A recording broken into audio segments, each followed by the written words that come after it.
신약성경 고린도전서 2장 14절부터 16절까지 함께 찾아 봉독하도록 하겠습니다. 육에 속한 사람은 하나님의 성령의 일들을 받지 아니하나니 이는 그것들이 그에게는 어리석게 보이며 또 그는 그것들을 알 수도 없나니 그러한 일은 영적으로 분별되기 때문이라. 신령한 자는 모든 것을 판단하나 자기는 아무에게도 판단을 받지 아니하느니라. 누가 주의 마음을 알아서 주를 가르치겠느냐? 그러나 우리가 그리스도의 마음을 가졌느니라. 아멘. 주님의 영으로 이런 말씀 제목을 주셨습니다. 선한 능력이라고 하셨습니다. 선한 능력. 선한 능력이란 무엇일까요? 그것은 하나님의 선을 이루는 능력이요, 또한 악을 이기는 능력인데, 그것은 바로 오늘 16절 말씀에 나오는 것처럼 예수 그리스도의 마음을 가지라, 이 말씀을 이루어가는 것입니다. 오늘 성령으로 말미암아 살아가는 사람들과 육신을 의지하여 살아가는 그리스도인에 대하여 약간의 비교를 본문이 하고 있습니다. 성령의 사람은 하나님의 뜻도 마음도 그리고 그 모든 방향도 알고 있다는 겁니다. 그러므로 방황하거나 누구의 가르침을 받아서 좌우되는 것이 아니라 성령께 직접 인도함을 받는다라는 것입니다. 그러나 만약 그리스도인이라도 육에 속해 있다라면 그 사람은 신령한 것, 즉 하나님의 선물과 은혜와 소통이 단절되어 있다는 것입니다. 그러면서 이렇게 16절에 말합니다. 누가 주의 마음을 알아서 주를 가르치겠느냐? 그러나 우리가 그리스도의 마음을 가졌느니라. 사실 이 고린도전서 2장 앞에 보면 성령에 관한 말씀들이에요. 그런데 끝에 가서 누가 주의 마음을 알아서 주를 가르치겠느냐? 그러나 우리가 그리스도의 마음을 가졌느니라 라고 말합니다. 이 말씀이 어떻게 연결이 되느냐? 사실은 70인역에서 그 구약 표현을 신약으로 바꾼 이 헬라어로 바꾼 이 표현에서 여호와의 영, 루하의 예흐와라는 여호와의 영이라는 단어를 적용을 한 거예요. 근데 그 적용을 그리스도의 영이라 하지 않고 그리스도의 마음이라고 적용을 해서 번역을 한 내용입니다. 그 말은 하나님의 영은 곧 하나님의 마음과 같다라는 거예요. 우리가 우리의 마음이 우리를 누구보다 더 잘 알고 대표하는 것처럼 바로 주님의 영은 주님의 마음이라. 그런데 한 사람인 우리가, 인간인 우리가 바로 예수님의 마음, 예수님의 영을 받았다 라고 이 고린도전서 2장 16절로 끝을 맺는 그 내용을 오늘 본문으로 보았습니다. 이 말씀을 통해서 새벽에도 잠 중에도 주님이 계속 기도하고 교제를 하는데 말씀을 물었어요. 그랬더니 선한 능력이라는 이 말씀을 주면서 그것이 바로 예수님의 마음이다. 그러면 마음이라는 말은 이거예요. 그의 성품이나 감성도 있지만 그의 뜻과 작정까지 포함해서 마음이라고 합니다. 즉 하나님의 성령을 받은 사람은 그리스도 예수의 마음을 품고 그 마음 안에 있는 그분의 뜻을 쫓아 사는 것, 이게 바로 선한 능력이라고 말씀을 하고 계신 것입니다. 그러면 선한 능력의 첫 번째는 무엇입니까? 사랑과 구원이라고 하셨습니다. 그것이 바로 예수님 안에 있는 주님의 마음이랍니다. 즉 우리를 사랑하시기 위하여 창조하셨고 우리에게 모든 걸 사랑으로 맡겼으나 타락한 인류를 구원하시기 위하여 예수께서 사람 되어 오셨고 십자가를 지셨습니다. 그렇게 해서 우리에게 하나님의 성령과 생명을 주신 뒤에 우리로 하여금 이제 무엇을 위해 살게 합니까? 바로 하나님 사랑, 영혼 사랑을 위해서 살게 합니다. 그러므로 한 사람이 성령을 받았는가는 어떤 희한하고 기적적인 체험을 얼마큼 했느냐가 아닙니다. 그 사람의 삶의 중심과 인격이 어떤 방향으로 변화되었는가, 여기에 있습니다. 즉 예전에는 나와 나의 정욕과 나의 필요를 위해서 악착같이 살았다면 예수님의 구원, 성령으로 말미암은 하나님의 은혜가 내게 들어올 때는 그분이 사랑이시요 나를 사랑하사 구원하신 것처럼 우리 안에 사랑이라는 것이 살아서 열매를 맺기 시작합니다. 그래서 이 사랑과 구원이라는 것, 곧 성령으로 말미암아 주님의 사랑이 내게 임했잖아요. 그분의 생명도 내게 임한 거예요. 구원은 이렇게 일어납니다. 그러면서 동시에 나는 주님을 사랑하듯 영혼을 사랑하는데 그 영혼 사랑의 끝이 마지막이 뭐냐? 영혼을 구원받게 하는 데 있다는 겁니다. 그래서 여러분 안에 얼마나 사람을 사랑하고 그들을 구원하려고 하는가가 바로 선한 능력의 첫 번째라는 거예요. 이게 없다면 여러분은 그 선한 것과 선한 것을 이룰 수 있는 능력이 없다라는 뜻이에요. 자, 이렇게 사랑과 구원, 선한 능력을 위하여 여러분과 나는 어떻게 되느냐? 오직 그리스도를 배우고 묵상하고 닮아가기를 전력하라는 겁니다. 내가 혼자 사랑을 품고 사랑을 이루고 사랑으로 살고 사랑으로 영혼을 구원하리라 안 됩니다. 여러분 자신 안에는, 내 자신 안에는 죄와 유욕과 자아가 훨씬 강하게 깊게 자리를 잡고 있습니다. 그래서 단지 성경적 지식이나 약간의 교육으로 말미암아 나를 바꿀 수 있다. 아니요, 아무도 안 바꿔집니다. 그러나 단 한 가지, 여러분이 예수 그리스도를 믿어요. 그렇다면 그 예수 그리스도를 믿는다라고만 생각하지 말고 그분에 대해서 여러분은 열심히 배워야 합니다. 말씀을 배우며 그분의 삶과 성품과 목적까지 배우는 거예요. 배운다라는 게 뭡니까? 깨달아 내게 채우는 거예요. 그게 배우는 거예요. 성경 공부의 위험성이 뭔 줄 압니까? 성경의 지식을 어느 정도 알고 내가 성경 공부를 이만큼 했다고 생각합니다. 아니요. 성경은 교과서나 세상 지식을 공부하듯 하는 게 아니에요. 성경에서 여러분이 배운다라는 건 깨닫는 거 맞아요. 그리고 나서 그것을 자기의 영혼과 삶에 확실히 적용할 때 그게 배우는 거예요. 그래서 여러분은 오직 신앙생활이 뭐냐? 예수님을 배우는 거예요. 그리고 늘 그분을 묵상하고 그 다음에 닮아가기를 전력하는 거예요. 이게 예수 믿는 신앙생활이에요. 단지 교회를 나가고 예배 참석하고 한 부분일 뿐이에요. 명심하세요. 여러분이 그리스도를 연구하고 그리스도를 깨닫고 그리스도를 사모하고 그래서 그리스도를 배우고 그리스도를 닮아가는 과정이 없다면 신앙 헛것이라는 걸 명심해야 돼. 아무리 꿈을 가지고 하나님을 위하여 예수를 위하여 말해도 그 사람은 아무 의미가 없어요. 절대로 변화도 성수도 일어나지 않아요. 그러나 만약 여러분과 내가 육신을 가지고 죄로 말미암은 연약성을 가지고도 정말 예수님을 배우고 계속 묵상하고 그 다음에 나의 마음과 삶에서 닮아가기를 전력한다면 그렇게 닮아가며 거룩한 성장을 이루게 돼요. 여러분과 내가 잘 아는 요한복음 13장 34절 35절에는 이렇게 말씀합니다. 새 계명을 너희에게 주노니 서로 사랑하라. 내가 너희를 사랑한 것 같이 너희도 서로 사랑하라. 너희가 서로 사랑하면 이로써 모든 사람이 너희가 내 제자인 줄 알리라 라고 말합니다. 그런데 여기에서 여러분과 나는 너무나 당연하게 생각하고 따져보지 않고 넘어가는 말씀이 있어요. 바로 이겁니다. 내가 너희를 사랑한 것 같이라는 말이에요. 내가 너희를 사랑한 것 같이라는 말이 뭡니까? 바로 여러분이 이것입니다. 먼저 그리스도께 받고 배운 그것으로 일하는 거예요. 너희가 예수님을 만나 그의 은혜를 받은 게 뭐냐? 그분의 사랑, 하나님의 사랑이라 이게. 그럼 그 사랑을 받은 것을 가지고 어때요? 내가 먼저 배우는 거예요. 그리고 그 사랑으로 말미암아 자라나는 거예요. 그것을 가지고 어떻게 하라? 형제를, 이웃을 사랑하라 그 말이에요. 즉 예수님의 사랑을 배우는 게 없이 남을 사랑한다는 게 없다 이 말이에요. 왜? 못해. 사람을 바라볼 때에 여러분은 어떤 대상으로 봅니까? 세 가지가 있어요. 첫째, 아무 관심 없어. 나와 상관없어. 다만 나를 해치지 않으면 돼. 둘째, 이익의 재료예요. 저 사람을 만난 이유는 이 사람들의 관계는 내가 무언가 이익을 얻고자 만나는 거예요. 세 번째, 그들을 돕거나 사랑하기 위해서예요. 자, 이 셋 중에 하나가 여러분의 마음과 가치관일 거예요. 사람을 대할 때.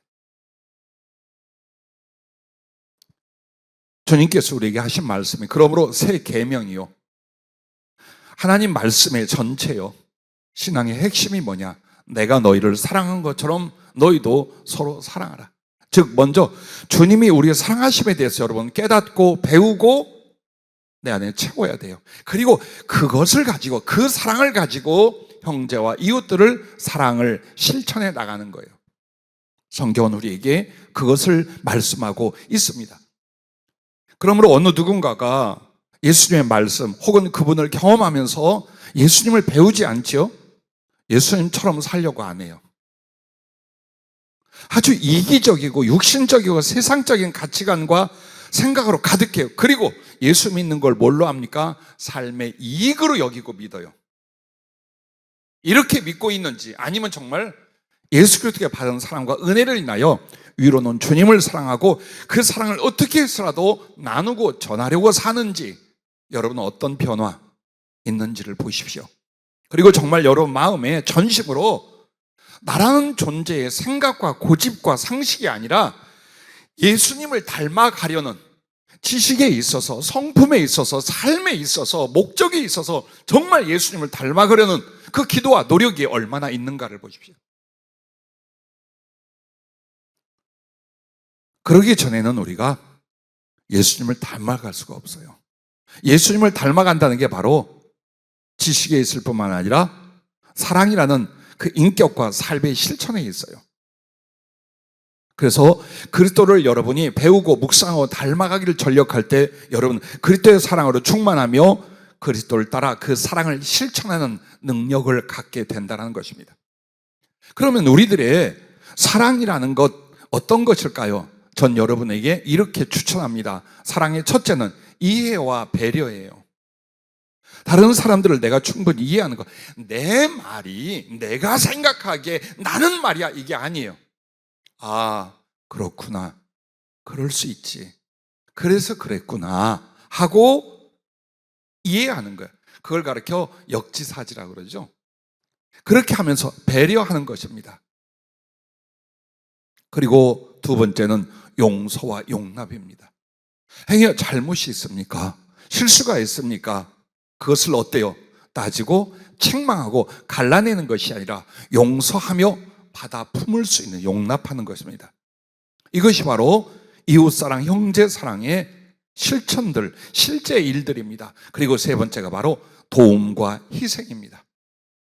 여러분이 그리스도의 사랑으로 이웃을 사랑한다는 건 도움을 주지 않으면서 사랑이라는 말은 거짓말이에요. 여러분은 누구에겐가 어떤 도움을 주고 있습니까? 그리고 그 도움은 여러분이 이렇게 말할 수 있습니까? 나는 주님 때문에 그 누군가를 위하여 희생했다. 예, 도움이라는 건 아주 그냥 취미생활처럼 하는 게 아니에요. 기쁨으로 작은 것부터 시작해요. 그러나 결국엔 어때요? 나를 희생하는 데까지 가는 것이 그리스도 예수 안의 사랑이에요. 주님은 우리에게 그걸 가르친 거예요. 자, 그리고 이렇게 도움과 희생 뒤에 한 가지 더 여러분에게 말한다면 이것입니다. 기뻐하고 함께 하는 거예요. 사랑이란 그런 거예요. 그 사람 자체를 기뻐하지 않는데 나머지 건 뭘까요? 위선이에요. 형식이에요. 진짜 사랑은 그 존재를 내가 매우 좋아하고 기뻐하는 데 있어요. 아니 뭐 기뻐하고 이뻐할 게 있어야지. 생긴 건 저렇고 성질은 저렇고 말은 또 얼마나 싸납고 거칠어. 그렇게 가르쳐도 말 안 듣고 안 바뀌는 사람을, 예, 그렇게 따지면 우리는 아무도 기뻐할 사람이 없습니다.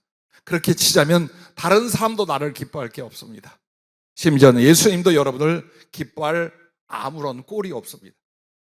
그러나 만약 누군가를 기뻐한다면 온전함 때문이 아닙니다. 바로 주님이 나를 사랑하시고 기뻐하듯 또 주님이 누군가를 사랑하고 기뻐하기에 그가 바로 사람이라는 것, 영혼이라는 것, 그것 때문에 그 사람을 기뻐할 수 있는 거예요. 그리고 그 기뻐한다는 건 뭘까요? 같이 사는 거예요. 장소가 같지 않아도 혹은 어떤 삶이 똑같지 않아도 항상 그 마음과 목표가 서로 함께하는 공동체, 영적 공동체가 이루어지는, 미국에 있을지라도 어디에 가 있을지라도 자, 바로 이런 것들을 여러분 어떻게 해야 되느냐? 생각 속에 품으십시오. 그리고 표정에 만들어내십시오. 죄송합니다, 여러분. 하루에 거울을 몇 번쯤 보십니까? 최소한 서너 번은 보겠죠. 그때 여러분을 보고 제발 이러지 말아요. 아우 이뻐. 혹은 아우 꼴도 보기 싫어. 그러지 마세요. 여러분의 얼굴은 다른 사람을 위한 것이다 라고 생각하세요. 그들에게 평안을 주고 기쁨을 주고 좋은 관계를 만들 수 있고, 그리고 내 마음에 있는 사랑이나 우호성을 사람들에게 나타날 때 표정을 갖는 거예요. 제발. 왜? 사람들은 여러분에게 여러분의 마음은 몰라요. 근데 말을 듣거나 얼굴을 봐요.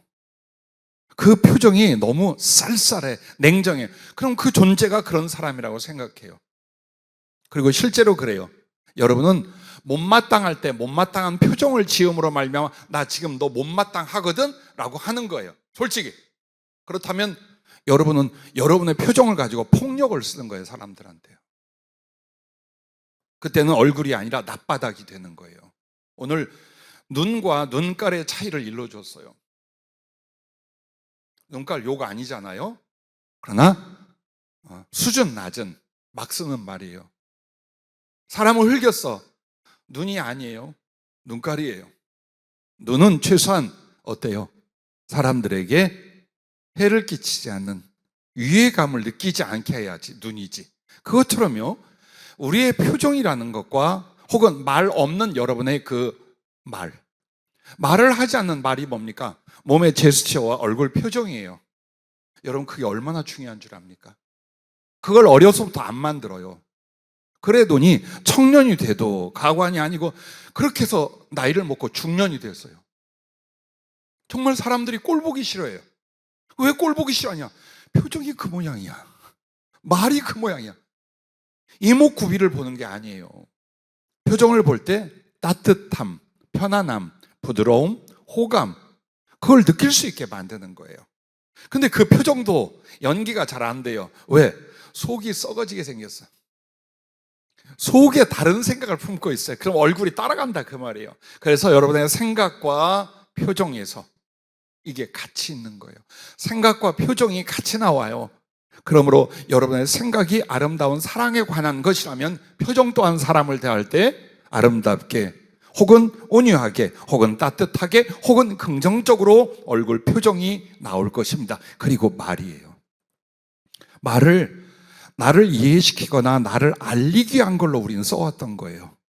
그게 아니라 다른 사람을 위한 것으로 대화를 한다라고 목적을 바꾸세요. 말 왜 하느냐? 나를 알리려고, 나를 고집하려고, 나를 관철시키려고 그래서 말하는 게 아니라 그리스도인은 다른 사람을 위하여 말하는 거예요. 그러면 여러분의 말이 얼마나 고상하고 아름답고 지혜로울까요? 얼마나 위로와 은혜를 끼친 언어가 될까요? 근데 그게 어때요? 사랑이라는 목적을 가지고 해야만 이게 된다라는 거예요. 많은 사람들이 나는 바른 말을 해서 옳은 말을 해서 할 말을 해서 그런다. 아니, 바른 말도 옳은 말도 할 말도 하지 말아요. 다른 사람을 위하여 말아. 억양도 마찬가지예요. 앞에다 억양 좀 우리나라는 싸우는 것 같아요. 너 말이야 하고 너 말이야. 자, 억양을 뒤로 놓으면 묻는 말이거나 권하는 말이 돼. 근데 앞에다 둬보세요. 싸움하는 것 같아요. 그래서 여러분과 내가 그리스도인으로 산다라는 게 뭐냐? 그리스도의 사랑을 배우며 이 사랑을 사람에게 나타나게 세심하게 꾸준하게 노력하고 만들어가는 거예요. 무엇이 사랑일까? 무엇이 사랑으로 비춰지고 선의로 나타날 것인가? 그걸 해나가는 거예요. 그리고 그 말과 함께 행동과 성품이에요. 여러분이 행동할 때도 항상 어떻게든지 우리가 잘 살아야 돼. 너 말이야 돈 많이 벌고 너 세상에서 똑똑한 놈 돼야 되고. 부모는 이렇게 가르치는 게 아니에요. 사랑을 배우고 사랑을 실천할 수 있는 게 가장 가치관으로서 옳은 것이요 고상한 것이요 주님이 그랬듯이 너도 그렇게 커야 돼. 너도 인생을 그렇게 살아야 돼 라고 해야 돼. 근데 부모가 항상 돈 버는 것이나 1등 되는 것이나 남들보다 부럽지 않게 사는 것, 이런 것들에 정신세계와 삶이 있어요. 자식에게 무슨 영향을 미칠까요? 똑같이 미치는 거예요.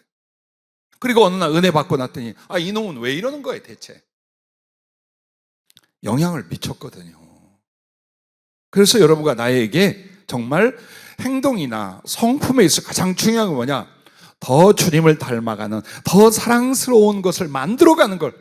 자, 이걸 우리가 마음속에 두기만 해도 변화돼요. 그런데 사람들은 어때요? 그 생각 안 해요. 되는 대로 살려고 그러고 말한 대로 말해버리고, 그리고 가서 교회에 가서만 신자가 돼요. 예배 드릴 때만 신자야.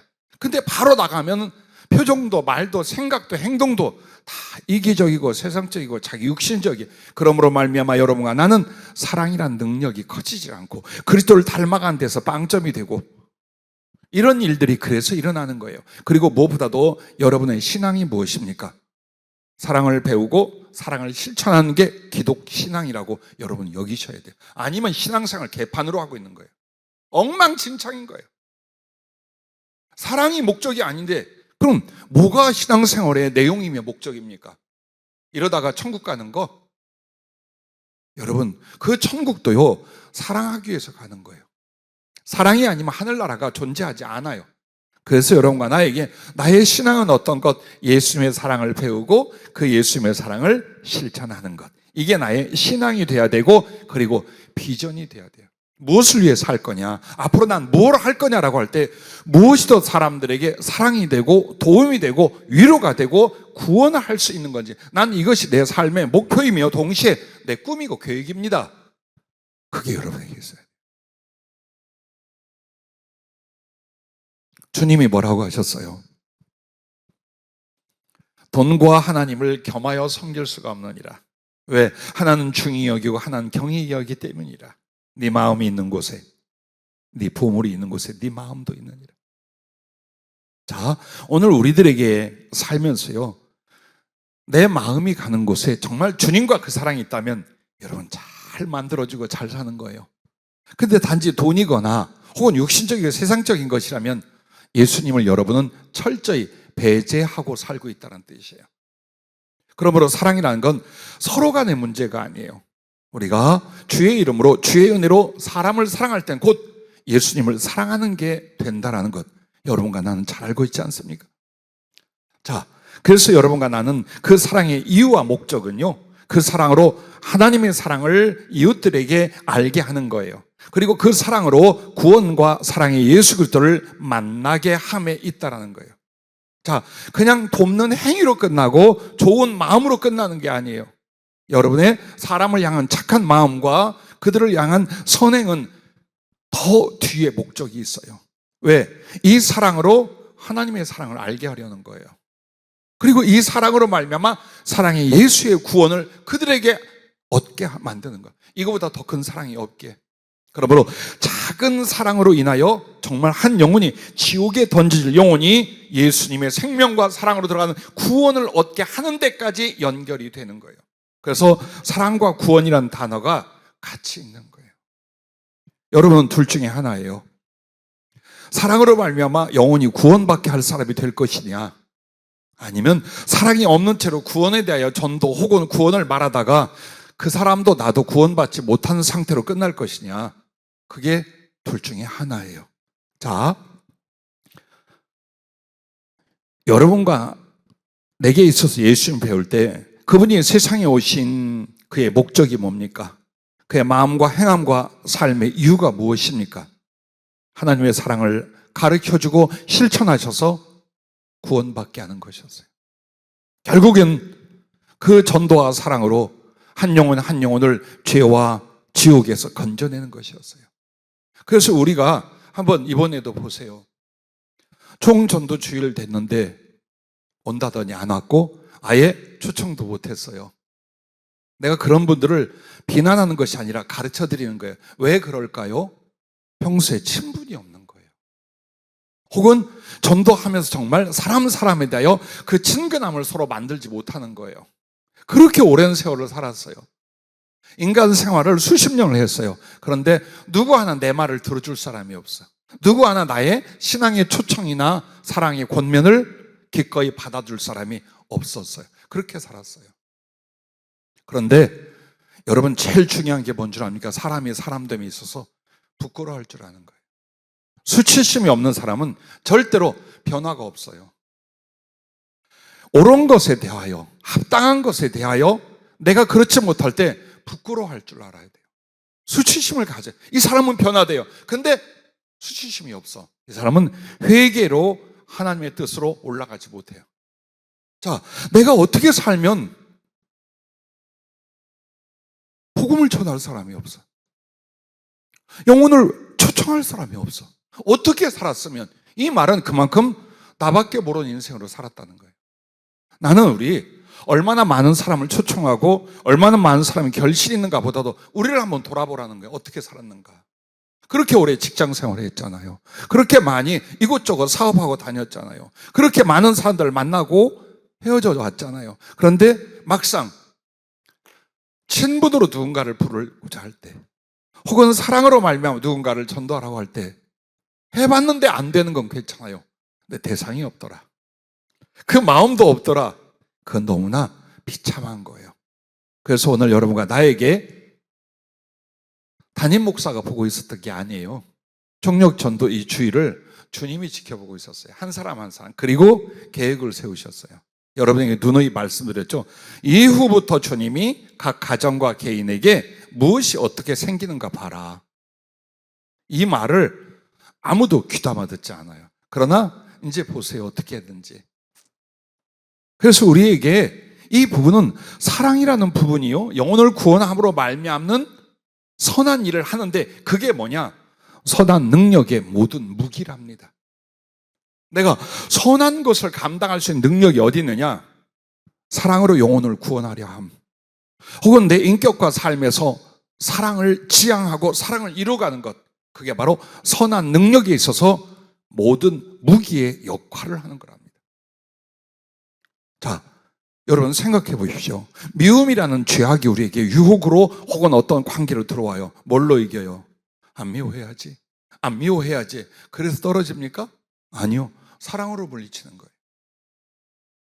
이처럼 모든 악한 것들에 대하여 우리를 무너뜨리게 하거나 주의 뜻을 무너지게 하는 것들을 이기는 능력이 뭐냐?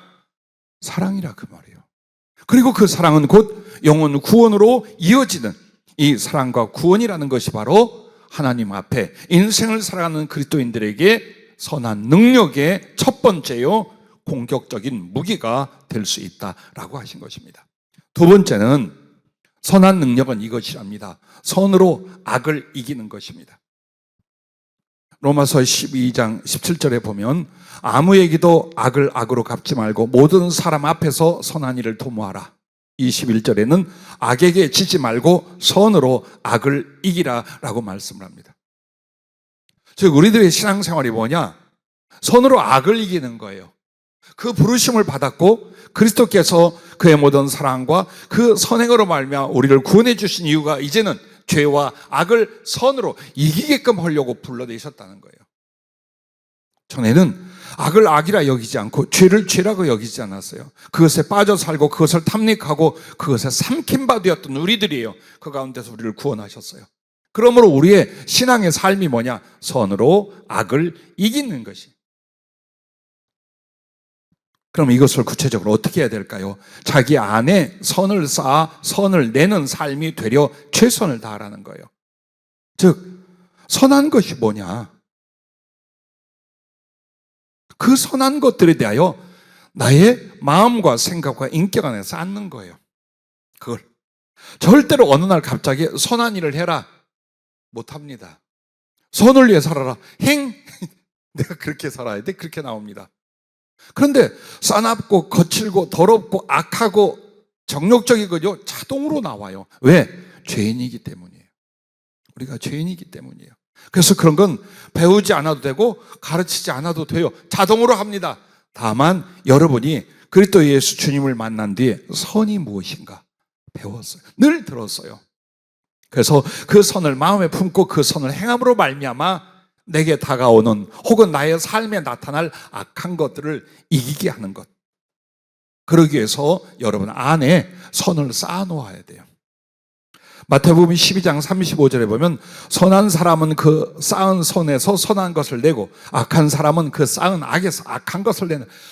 왜 쟤는 말을 저 따위로 해? 그 속에 그걸 쌓아온 거예요. 왜 사람만 보면 비방을 하고 입을 삐죽거리고 맨날 저렇게 부정적으로 말할까? 그 속에 그걸 쌓아온 거예요, 평생을. 그 사람 입으로는 좋은 말 안 나와요.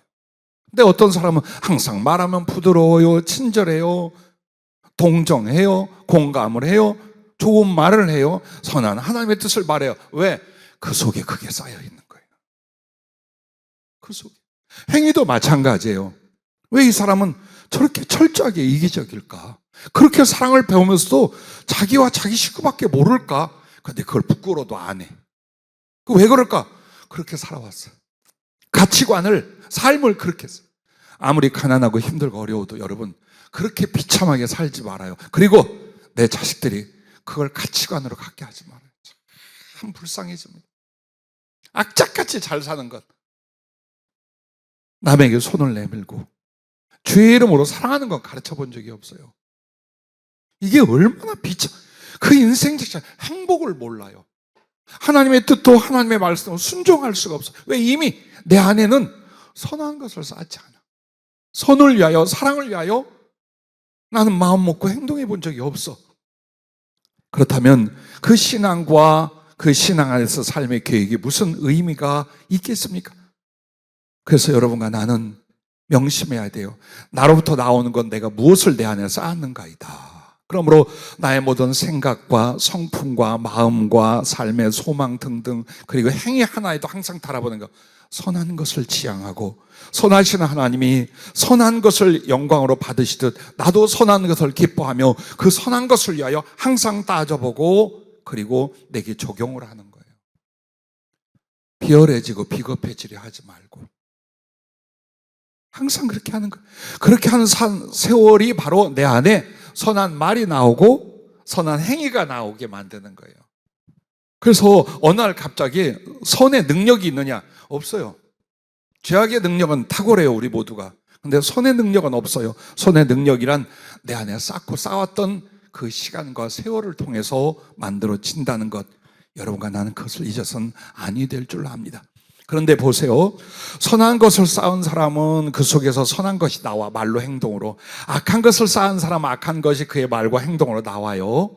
근데 왜 우리는 선한 걸 쌓아서 선한 걸 내놓아야 되느냐? 그 목적이 이거예요. 요한복음 5장 29절, 선한 일을 행한 자는 생명의 부활로, 악한 일을 행한 자는 심판의 부활로 나오리라. 이 말씀 때문이에요. 왜? 하나님이 선해요. 그리고 하나님의 구원과 부활은 누구에게 온다는 거예요? 그 하나님의 선을 닮은 사람들에게, 그것을 마음에 품고 살아왔던 그 사람들의 몫이라는 거예요. 그러니 내 속에서 내 마음대로 살고자 하는 걸 어찌 용납하냐 이 말이에요. 여러분, 이제 이 말씀 차원에서 사도 바울의 고백이 왜 이런 고백이었는가를 여러분 이해할 수 있는 게 이것이에요. 빌립보서 3장 7절부터 14절에 사도 바울은 이렇게 말합니다. 그러나 무엇이지 내게 유익하던 것을 내가 그리스도를 위하여 다 해로 여길 뿐더러 이것이 죄든지 삶에 필요한 것이든지 복이든지 할 거 다 내려놨다는 거예요. 또한 모든 것을 해로 여기면 내 주 그리스도 예수를 아는 지식이 가장 고상하기 때문이라. 내가 그를 위하여 모든 것을 잃어버리고 배설물로 여기면 그리스도를 얻고 그 안에서 발견되려 함이니 내가 가진 의의는 율법에서 난 것이 아니요 오직 그리스도를 믿음으로 말미암은 것이니 곧 믿음으로 하나님께로부터 난 의라. 내가 그리스도와 그 부활의 권능과 그 고난의 참여함을 알고자 하여 그의 죽으심을 본받아 어떻게 해서든지 죽은 자 가운데서 부활에 이르려 하노니 내가 이미 얻었다 함도 아니요 온전히 이루었다 함도 아니라 오직 내가 그리스도 예수께 잡힌 바 된 그것을 잡으려고 달려가노라. 형제들아, 나는 아직 내가 잡은 줄로 여기지 아니하고 오직 한 일, 즉 뒤에 있는 것은 잊어버리고 앞에 있는 것을 잡으려고 표대를 향하여 그리스도 예수 안에서 하나님이 위에서 부르신 부름의 상을 위하여 달려가노라. 아멘. 여기서 보십시오. 이거 왜 이렇게 하는 거예요? 왜 이렇게 신앙생활을 해야 되는 거예요? 내게 유익하다 하던 것, 내가 즐기던 것, 내가 사랑을 집착 다 버린다는, 왜 버려야 돼요? 그리스도를 얻고 그 안에서 발견되게 하여. 내가 왜 고생을 하며 그때 그 고난과 죽으심에 참여해야 돼요? 그의 부활에 참여하게 하여. 그가 내게 주실 상을 위하여, 그에게 온전히 붙잡히는 그 순간과 영적 상태를 위하여 나는 세상에서 내게 오던 것들, 내가 누리던 것들, 내가 용납해 왔던 것들을 다 버린다라는 거예요. 그게 뭡니까? 악한 것들이에요. 죄에 관한 것들이에요. 그럼 여러분, 죄와 악이 뭔 줄 압니까? 그리스도 밖에 있는 모든 것들이에요. 그분과 그분의 말씀 밖에 있는 건 전부 다 악이며 죄예요. 그걸 버린다라는 거예요. 요 정도는 괜찮겠지. 이건 뭐 삶에 누리는 거 아니요. 자세히 보세요. 여러분과 내가 더 주님을 사랑하고 경건해지려면 말씀의 적용을 나에게 율법적으로 냉혹하게 하세요. 그 사람은 거룩한 성장을 이뤄요. 그러나 자기는 괜찮아. 뭐 이렇게 살 수도 있고 저렇게 살 수도 있고 이런 생각할 수 있고, 젊어서 그렇고 어려워서 그렇고, 이 사람은 절대로 영적 변화가 성숙이 일어나지 않아요. 그래서 여러분과 나는 정말 내가 예수님과 함께 부활하려면 예수 그리스도는 죽어. 근데 죽는 게 육적 죽음만이 아니라 내가 사랑하고 집착하고 욕심내던 죄와 악한 것과 무의미한 삶을 내려놓는, 거기에서 죽는다는 거예요. 거기에서 죽는다. 그래서 여러분과 나에게 선이라는 건 가상적인 게 아니고 피상적인 게 아니에요. 부디 여러분과 나는 이런 싸움을 싸워야 돼요. 내 안에 선한 것이 무엇인가? 우리의 삶 속에서 선한 것이 무엇인가? 그걸 성경을 통하여, 예수님과 그 삶을 통하여, 그분의 사랑과 의를 통하여 일일이 배웠어요. 그리고 보세요. 선과 악의 기준 중에 이런 게 있어요. 여러분, 염려나 두려움은 악일까요? 선일까요? 자연현상이죠. 사람이 당연히, 아니요. 조금 전에 힌트를 드렸잖아요. 그리스도 밖에 있는 것, 그의 말씀 밖에 있는 것, 즉 아니다 하는 건 전부 다 악에 속하는 거예요. 즉 우리의 삶의 염려나 두려움은 너무나 아니요. 마태복음 5장부터 7장까지 강력하게 주님은 그걸 규탄합니다. 절대 하지 마라. 왜? 내가 있잖아. 창조주인 내가 너희들의 먹을 것과 육신과 영혼 그거 책임지지 않겠냐? 사랑한다는데. 근데 어째서 거기에 매달려 그러고 사니? 너희는 하나님의 나라와 하나님의 의를 구하라. 그러면 나머지는 책임을 져라고 말하잖아요. 그런데도 계속 하나님을 찾고 믿는다면서 염려하고 두려워하되 무엇을? 육신의 것과 세상의 것과 삶의 것을 걱정하고 거기에 염려에 빠져 있는 것. 이게 선일까요? 악일까요? 악이에요. 이제 신자는 그런 의식들을 가지셔야 돼요. 악이에요. 악이라는 건 절대 용납할 수 없는 것, 용납해서는 안 된다는 것이에요. 그럼 여러분 보세요. 선으로 악을 이긴다는 게 뭘까요? 내게 오는 염려와 두려움이 하나님 앞에서 악이라면 나는 믿음을 택하는 거예요. 나는 주님을 믿어. 그분의 말씀을 믿어. 사람들이 뭐라고 해도, 내 처지와 환경이 어떨지라도 나는 그분의 사랑과 그의 말씀을 믿어. 믿음으로 말미암아 여러분 안에서 염려와 불안과 걱정과 두려움을 내쫓는 거예요. 그게 바로 선으로 악을 이기는 거예요. 흉악한 죄만이 아니에요. 여러분 그렇게 하고 계신가요? 염려와 두려움이 올 때에 그것에 휘둘리며 좌절하고 있나요? 아니면 그것 때문에 세상 걸 더 집착하게 되는가요? 아니면 믿음을 고취시켜서 내게 오는 세상적인 육신의 염려와 두려움을 차단하고 믿음을 더 견고히 하는지요? 자, 또한 보십시오. 미움과 이기심이 일어났어요. 이기심과 미움은 항상 같이 와요. 이기심 뭘까요? 저밖에 몰라예요. 다 모든 게 자기 뜻이고 자기를 위한 거야. 이게 이기심이고 죄의 대표예요. 그러니 이기심은 마땅치 않을 때 어디로 바뀔까요? 미움이나 증오나 살의로 바뀌어요. 이게 돼 있어요. 자, 이게 악이에요. 그럼 여러분 이걸 어떻게 이겨요? 사랑으로 이기는 거예요. 오히려 그를 축복하며 그에게 더욱 우호적이며 그에게 사랑의 아름다움을 나눠봐요. 그럼 내 안에 일어나는 미움이나 그 악한 이기심들이 아무 힘도 못 써. 푹 사라져. 근데 그걸 안 하는 거야. 마치 그 마음을 벗고 나면 죽는 줄 알아요. 나는 미워할 사람을 미워해야 되고 뜯을 사람을 뜯어야 되고 서운해할 거야. 악착같이 서운해야 돼. 이빨 다 빠진다 그러다가 심장병으로 죽는 거예요. 어떻게 하랴? 왜 그것한테 당해요? 예수님이 거기서 우리를 건지셨는데 왜 또다시 그리로 돌아가요? 아니라 사람이라 순간 올 수는 있어요. 바로 그것을 그를 위한 사랑으로 말미암아 강하게 이기는 사람. 그래서 여러분 손으로 악을 이긴다는 거예요. 또한 여러분에게 탐심과 탐욕이 일어나서 뭔지 모른다고요? 탐심은 여기서부터 탐심이에요. 일용할 양식과 오늘 주신 삶을 감사하고 만족해야 되는데 그것 이상을 구해요. 그것 이상을 향해 걱정하고 그것 이상을 만들려고 악착같이 살아요. 거기서부터 탐심이에요. 그게 심해지면 그걸 탐욕이라고 해요. 그리고 그 탐욕은 우상 숭배가 돼요. 즉 하나님이 누가 되는? 내 배가 하나님이 돼요. 이 배는 뭐의 상징이에요? 욕망이에요. 더 아무리 먹어도 배부르지 않아. 다 소화되고 흡수되고 싸버려. 그래서 그의 신은 베라라는 그 속담이 뭐냐? 그 사람의 하나님은 그의 욕망이다라는 뜻이 돼요. 자, 분명히 탐심과 탐욕은 악이에요. 그럼 이걸 악을 어떤 손으로 여러분이 이길 수 있어요? 감사와 자족으로요. 즉 언제나 부족해, 언제나 걱정을 해, 언제나 어떻게 더 그리스도의 이 모습은요 결국 탐심으로 탐욕으로 치우쳐버리게 만들어요. 그러나 오늘 아침에 일어났더니 숨을 쉴 수 있어서 감사합니다. 또 하루의 시간을 하나님이 나와 함께 하셔서 감사합니다. 반찬도 지지리 맛도 없고 별로 없어. 먹을 것도 없고 냉장고 뒤져서 다 거의 쉬어 터지려고 해. 그럼에도 여러분이 원망 불평하는 것이 아니라 먹을 수 있음에 감사할 수 있다면 모든 부분에서 한번 보세요. 이건 불행이야, 이건 억울한 일이야. 근데 여러분이 조용히 뒤돌아보면 여러분을 위한 어떤 은혜가 있어요. 그걸 경험할 때. 그래서 여러분과 나는 항상 하나님 앞에 감사할 수 있고 자족할 수 있다는 것. 내 환경과 삶과 이 상황 주어진 것을 인하여 어때요? 여러분은 만족하고 행복해 할 수 있어야 돼요. 우리 너무 없어요. 돈을 벌 수가 없어요. 그래서 난 쓸 수도 없어요. 그래서 주님께 선한 일이나 이웃에게 나누지도 못해요. 아이고. 그래서 부자 되셨어요? 그래서 이제 좀 그 궁핍 좀 벗어났어요? 그냥 달고 살잖아요. 왜? 정신세계가 그래. 그러니 삶은 계속 그렇게 해요.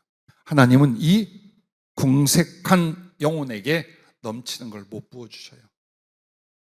그래서 여러분이 감사할 줄 알고 자족할 줄 아는 것이 나를 탐심으로부터 이기게 만드는 선이라는 것을 잊지 마시길 바라요. 또한 여러분이 다툼이 일어났어요. 갈등이 일어났어요. 어떻게 하실래요? 끝까지 여러분 이거 좀 하지 마. 남이 인사하는데 얼굴 획획 돌리고 하지 마라. 가끔 정보에 의하면 여러분은 모든 말이 목숨에 들어간다를 부정적으로 생각하는 아니요. 저와 소통을 통해서 성령께서 영적 방향을 잡아주거나 위로하거나 고쳐주거나 하는 거예요. 근데 나한테는 그런 분 없어요. 담임 목사한테 그렇게 하는데 다른 사람한테 그렇게 하는 이들이 있어요. 그러지 마. 응? 강아지도 그렇게 안 하고 고양이도 그렇게 안 해. 그러지 마. 왜 그런 것들이 일어날까요? 악을 선으로 다스리는 일을 안 하는 거예요. 이게 악에 속한다고 나 안 해요. 내가 삐쳤는 걸, 내가 너한테 못마땅한 걸, 나 그거 좀 보여주고 싶은 걸 이러고 있어요. 아이들처럼. 아니요. 그렇게 하는 거 아니에요. 그걸 위해서 자존심을 쓰는 거 아니에요. 여러분은 영적인 성숙을 절대 못 가져와요. 그럼 어떻게 할까? 내게 더욱 유익한 건 지금 못마땅한 것 때문에 다투거나 누구를 격리하는 것이 아니라 화평으로 화목하게 하는 거예요. 화평으로 화목을 이루는 것이 선에 속한 하나님의 일이에요. 그걸 할 줄 알아야지. 그걸. 여러분 우리 설교 제쳐놓고 한마디 할까요? 미운 마음 안 생길 때 있나요? 서운한 거 없이 한평생 있잖아요. 그죠? 중요한 건 그걸 다스리는 거예요. 누구나 있어요. 걱정것이 없나요? 있어요.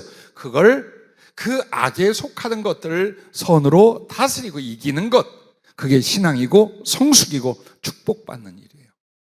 그걸 말하고 있는 거예요. 자, 유혹이 와요. 시험이 왔어요. 어떻게 할까요? 침을 꿀꺽 삼키다가 애나 모르겠다 손 아까 따먹어버려? 아니요. 복종으로 이기는 거예요. 하나님 앞에 더 중요한 건 여러분, 막 우러나서 하는 것도 좋아요. 그러나 이게 아닌데 난 자꾸 그쪽으로 가는 거예요. 선악과를 따먹으면 정령 죽는다고 했는데 너무나 먹음직스럽고 보암직스럽고 지혜롭게 할 만한 탐스러워 보이는 거야. 이걸 어떻게 해? 꺾어야지. 아니야 하고 돌아서는 복종이 있어야지. 이게 선인 거예요. 그 복종이 아름다운 거예요. 그게 바로 선으로 악을 이기는 거예요. 그리고 마지막은 이겁니다. 세상을 천국 소망으로 이기는 거예요. 세상은요, 당기는 게 뭔 줄 압니까? 육신의 정욕과 안목의 정욕과 이생의 자랑, 이거예요. 성경은 이걸 세상과 그 정욕이라고 말해요. 근데 여러분 그것을 어때요? 옳다커니 더 많이 누리려 하고 더 많이 차지하려 하고, 그래서 세상에게 완전히 삼켜바 된 거예요. 그러면 하늘나라 못 가요. 여러분 웃으며 말하지만 천국에 못 가요. 그러면 목사라도 못 가고 장로라도 못 가요. 우리에게 주신 건 이 땅에서 내가 사랑하고 집착하고 수여할 수 있는 것들을 선한 일을 통하여 하늘 부하로 올려놓는 일이에요. 그게 천국 내가 천국 가면 되지, 천국 있지. 예, 그것도 좋아요. 그러나 진짜 천국 소망이 뭐냐? 땅의 보물을 하늘의 보물로 바꿔. 이게 뭐냐? 그리스도 예수 안에 선한 일을 하는 데 투자하고 쓰는 거예요. 그걸로 저축하고 땅 사고 모아서 부자 되고 이거 자식 물려준 거 아니라 정말 하나님의 선한 일을 위하여, 복음의 일을 위하여, 사랑과 영혼을 구원을 위하여 내가 할 수 있는 것과 내가 집착하고 모았던 것들을 기꺼이 던지는 거예요. 그러면 그것이 하나님 나라의 보화가 돼요. 여러분이 가장 사랑하고 집착하는 것을 주를 위해서 드리죠. 여러분의 마음이 하늘에 가 있어요. 하나님은 가슴에 가 있어요. 그러나 내가 사랑하고 집착하는 게 육신의 것이에요, 사람이에요, 돈이에요. 절대로 여러분의 마음은 예수님께로 안 가고 천국으로 안 갑니다. 그러면 천국에 그래서 못 가는 거예요. 마음이 천국에 안 가 있는데 나중에 우리의 존재는 천국에 갑니까? 못 가는 거예요. 그래서 여러분과 내가 자꾸 악한 것이 아니고 이 정도는 다들 사는 거 아니냐라고 하는 그 세상적인 게 여러분과 나를 어떻게 만드는 거예요? 육신적이요, 세상적이요, 정욕적이요, 사단적인 사람이 되게 만드는 거예요. 그래서 그걸 이기는 게 뭐냐? 그래, 내가 세상에 있는 것들을 사랑했거나 필요로 했거나 집착해서, 근데 이걸 내가 선한 일로 바꿀 거야. 구제하고 베풀고 선교하고 나눠주고 위로하고, 그래, 아직껏 내가 사는 이유 그거야. 이게 전부 다 어디로 올라가요? 하나님과 그 나라로 쌓여져요. 그러니 나의 마음은 어디로 가 있겠어요? 바로 하나님 보좌 앞에 사랑하는 예수님을 만날 그 나라로 다 올리져 가는 거예요. 근데 소망이라니까 맨날 머릿속에 천국 가리라, 천국 가리라, 이게 소망인 줄 알아요. 아니요, 마음과 삶을 하늘에 올려놓을 수 있기를 바랍니다. 바로 이렇게 선으로 말미암아 악을 이기는 능력을 여러분이 만들어갈 수 있기를 주의 이름으로 축복합니다. 이게 바로 선으로 악을 이기는 게 선한 능력의 방패와 갑옷이 된다라고 했습니다. 마지막 세 번째는 이게 선한 능력이래요.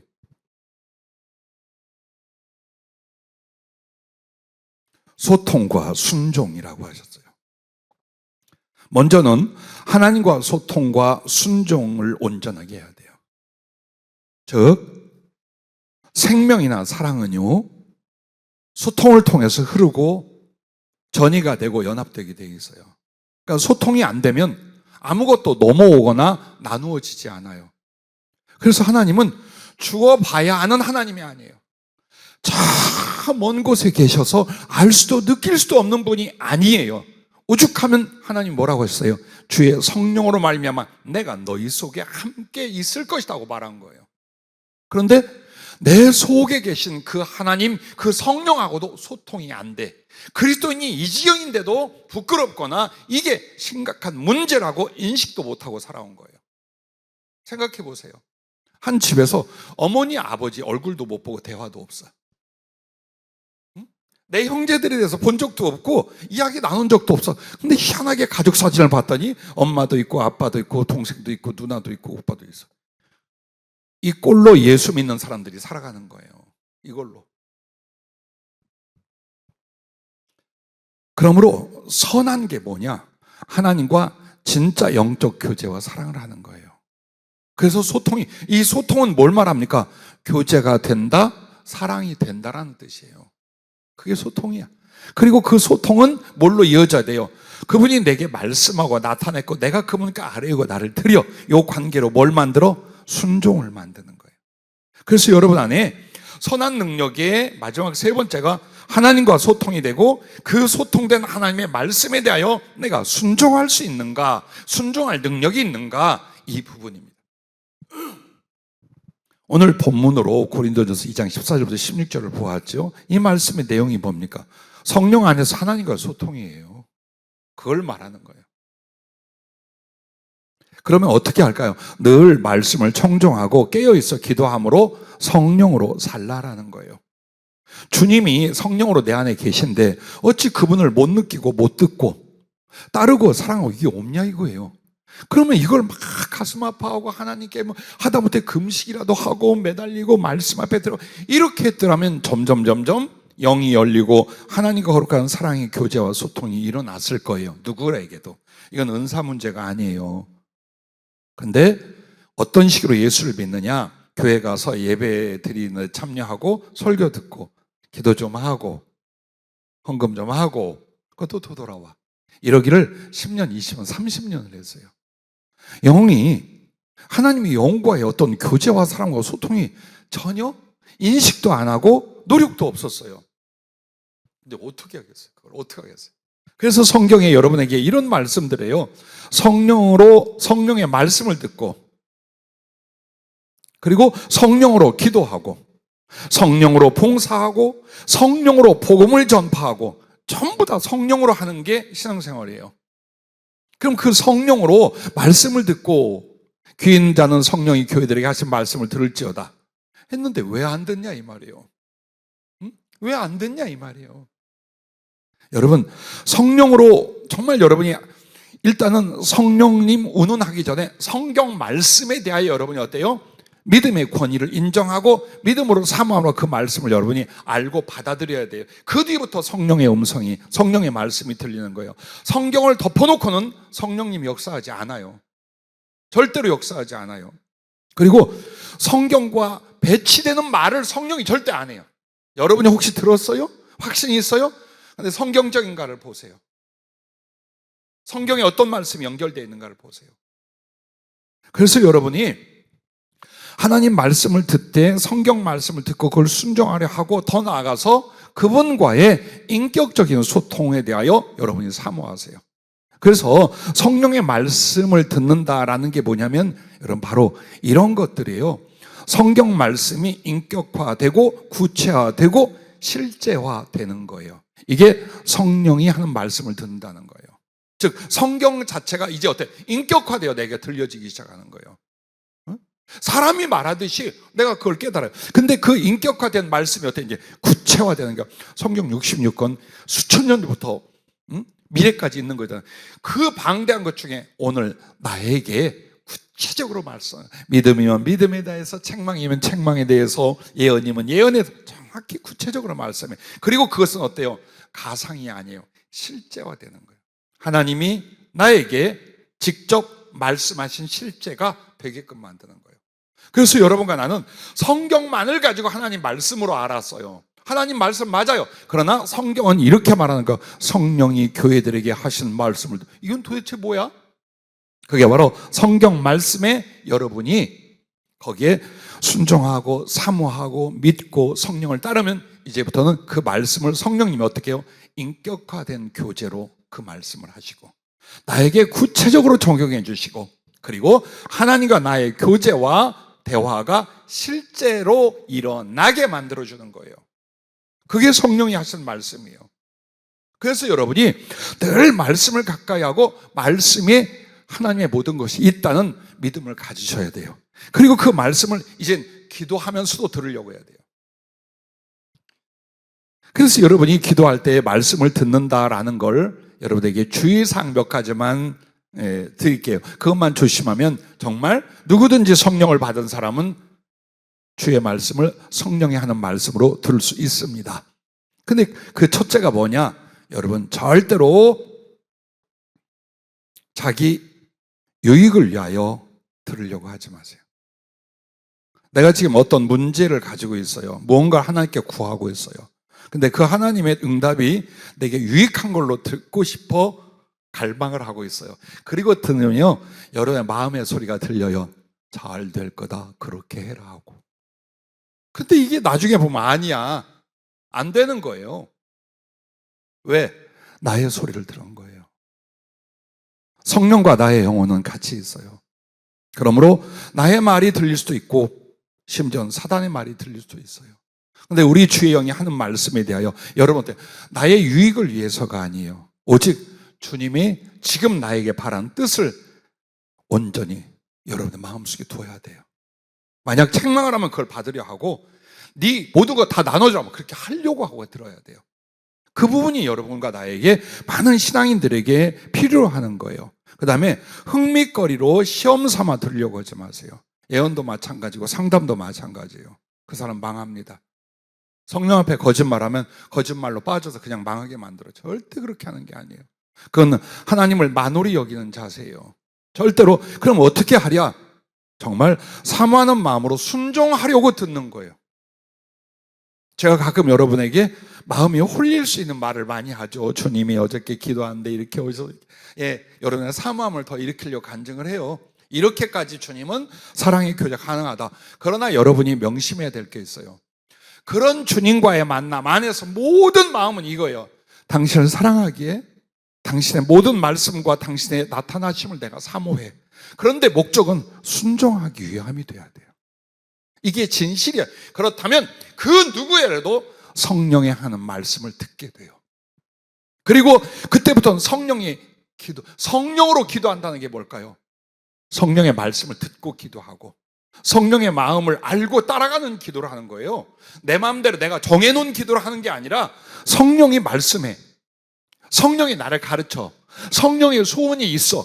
그러면 거기에 내가 순종하며 그걸 함께 마음을 맞춰서 기도하는 것. 이게 성령으로 기도한다는 뜻이에요. 자, 성령으로 봉사라고 그랬어요. 이 말이 뭘까요? 인간적인 생각이나 다툼이나 혹은 허영이나 이런 걸로 주의를 하는 것이 아니라 성령이 누군가에게 혹은 교회 전체에 이런 일을 해라, 이렇게 사랑해라, 어디로 선교하러 가라, 이렇게 도와라, 그걸 하는 거예요. 그런 걸 하는 거예요. 성령으로 복음을 전한다는 거, 전도도 하고 열심히 성경도 우리가 나눠요. 그러나 그렇게 하는 나의 충실과 행위 아니에요. 누가 역사하도록 성령님의 지혜와 권능과 감동이 함께 할 수 있도록. 오늘 중요한 분을 만나서 상담을 하고 했어요. 이분이 정말 누구라고 하면 누구나 알 수 있는 분이에요. 전문학자시고 교수였고 나라의 큰 관리와 일들을 많이 해요. 지금도 굉장히 큰 봉사와 헌신을 이루는 분인데 이분이 그 말을 하는 거예요. 미국으로 유학을 간 청년 때인데 정말 좋은 사람, 이쁜 사람, 괜찮은 사람이 많이 있더라 이거예요. 젊은 청년이 그 마음속에서 그런 생각이 일어날 수 있었는데 희한하게 교회만 갔다 하면 목사님이 하는 설교가 전부 자기를 꿰뚫어 알고 있더래요. 다 들으라고, 그러지 마라, 회개하라, 똑바로 하는 말이 전부 다. 그렇게 해서 그 미국 유학 생활을 하나님 말씀에 붙잡혀서 아니면 무너지거나 정말 세상적으로 갈 수 있었는데 라고 해요. 여러분에게 보세요. 어떤 사람은 그 설교 때 졸은 사람도 있어요. 분명히. 그죠? 졸았을 거야. 혹은 드러나 마나한 사람도 있을 거예요. 혹은 성질낸 사람도 있어요. 맨날 회개만 하래. 근데 어떤 사람은요, 그걸로 은혜를 받고 일생에 붙잡힌 바 돼요. 이 부분이 뭐예요? 성령으로 들은 거예요. 성령의 감화예요. 이런 부분들이요. 그렇게 사람이 차이가 나는 거예요. 그래서 우리는 하나님과의 모든 관계가 성령이 아니면 안 된다. 그리고 그 성령은 반드시 우리에게 무엇을 주신다? 소통을 주신다. 하나님과 우리 주님과의 교제와 소통을 만들어내셔. 그리고 열매를 무엇으로? 순종으로 이끌어 가시는 거예요. 그게 성령이셔요. 그래서 여러분과 내게 정말 선한 능력, 아무리 사랑 외치고 아무리 손으로 악을 이기려고 해도 성령이 아니시면 육신적인 생각과 습관에서 못 벗어나는 거예요. 왜 말씀을 알면서도 그렇게 못 사는가? 안 움직여 자기가. 응? 안 움직이는 거예요. 이게 환장할 일이죠. 그런데 하나님의 성령은 어때요? 나를 뛰어넘게 만들어요. 식은 가슴에 불이 올라오게 하고 그렇게 냉정한 한 인간이 영혼들을 뜨겁게 사랑하게 되고 돈밖에 모르고 세상밖에 모르는 사람이 다 퍼주며 하늘나라를 준비하게 되고, 입도 벌리지 못하는 사람이 담대하게 예수님을 전파하며 영혼들을 주께로 인도하고, 이런 일이 벌어지는 것이 바로 성령의 소통과 순종 속에서 일어나게 되는 거예요. 그래서 여러분은 성령의 말씀을 듣고 성령으로 기도하고 계속 그렇게 해서 결국 여러분이 어떻게 해야 돼요? 성령 안에서 하나님과의 소통과 교제, 그리고 그 일에 대해서는 어때요? 듣는 것보다 더 중요한 게 있어요. 환상을 보고 꿈을 꾸는 것보다 더 중요한 게 있어요. 순종이에요. 많은 사람이 체험을 해요. 환상을 보고 꿈을 꾸고 여러 가지 경험을 해요. 그걸 자랑하고 간증도 해요. 거기까지 좋았어요.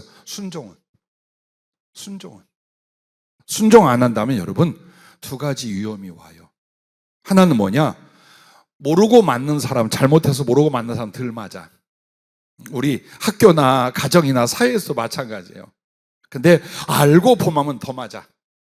즉 이미 하나님의 말씀을 듣고 거룩한 성령의 소통이 있음에도 순종을 안 하면 더 큰 시련과 연단이 일어난다는 거예요.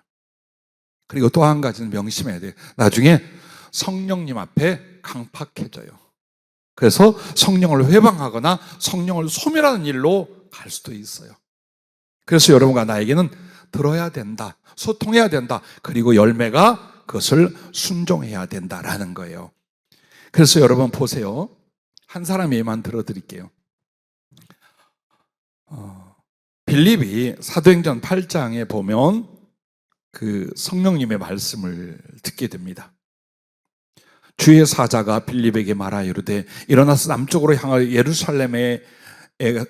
예루살렘에서 가사로 내려가는 길까지 가라 하니 그 길은 광야라.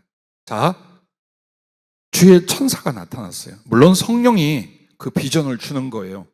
그런데 말씀이 뭐냐? 예루살렘에서 가사로 내려가는 길까지 가라라고만 했어요. 근데 거기가 어디예요? 사막 광야야. 근데 가라는 거예요. 가면 좋은 게 있어, 떡이 있어, 금이 있어, 네가 좋아하는 사람이 있어라고 가, 그렇게 했어요. 여기에 이제 뭐가 필요해요? 듣고자 했더니 예루살렘을 떠나 저 가사 쪽 광야 사막으로 가라는 거예요. 그 뜨거운데 어떻게 여기를 가라는 거예요? 여기에 대해서 뭐가 필요해요? 순종했어요. 그랬더니 이디오피아 여왕 간닥의 국고를 맡은 관리 네시가 예루살렘에 왔다가 가면서 성경을 읽고 있어요. 이사야서를 딱 읽고 있는 거예요. 당신 이게 무슨 뜻인지 알아요? 가까이 가서 모르겠다, 이게 본인인지 누구를 말하는지.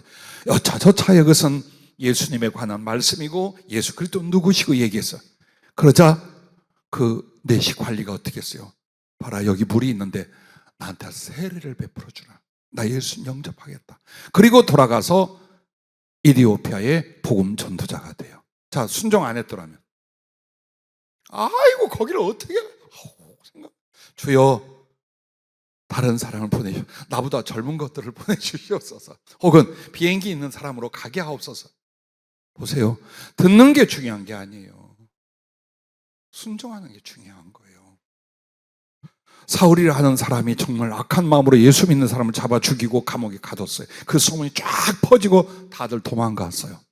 근데 어느 날 주님이 아나니아라는 제자에게 나타나서 애야, 너 지금 어디로 가라. 사울이라 하는 사람이 지금 금식하고 기도하고 있으니 그 얘기로, 예 주님, 그 사람이 여차저차 악을 행하며 이렇게 형제를 참멸하고 교회를 망친 사람인데요. 가라. 가서 너는 여차저차 전해라. 그가 나중에 이방을 위하여 나의 그릇으로 쓰임을 받고 그렇게 고난과 충성이를 할 것이니라 하고 일러줘요. 그렇게 해서 찜찜한 데 갔어요. 그리고 눈이 멀고 금식하고 있는 그 사울이라는 청년에게 안수하며 주의 말씀을 전하여 눈이 벗어지고 성령이 임했어요. 그리고 그 위대한 사도 바울이 탄생을 한 거예요. 자, 순종 안 했더라면 딴 사람을 통해서, 그게 아니라 아나니아는 어떻게 됐을까요? 그렇게 치자면 이처럼 여러분과 나는 주님과의 소통 반드시 사모해라. 그리고 그 소통을 통해서 경험이나 체험의 자랑이나 누림이 아니라 순종으로 들어가라. 이게 선한 능력의 최고라는 것을 잊지 마시기를 바랍니다. 자, 그러면 이 소통에 대해서 주님은 어떻게 하냐? 그렇게 하나님과 소통과 순종이 되는 사람들이 바로 형제들과 이웃들과 하나님 뜻과 말씀 안에서 소통과 순종을 이루게 된답니다. 그럼 이 말이 얼마나 중요할까요? 여러분이 고집불통이라고 합시다. 아무하고도 소통이 안 되고 교통이 안 되고 교제가 안 된 사람 합시다. 그렇다면 영적 성장도 없자면 여러분은 구원받지 못해요. 아무도 구원받지 못해요. 우리가 믿음을 어떻게 가졌습니까? 우리가 어떻게 회개합니까? 우리가 어떻게 해서 말씀과 성령의 양육을 받습니까? 소통 때문이에요. 그리고 그 소통으로 말미암아 하나님의 사랑이나 말씀을 받고 내가 마음을 열어 순종하기 때문이에요. 그리고 여러분은 이제 사랑을 실천하고 영혼 구원의 전도와 선교를 이럴 때 제일 중요한 게 뭐냐? 소통과 함께 순종이에요. 소통이 안 되는 사람, 내가 왜 앞에서 말한 줄 알아요?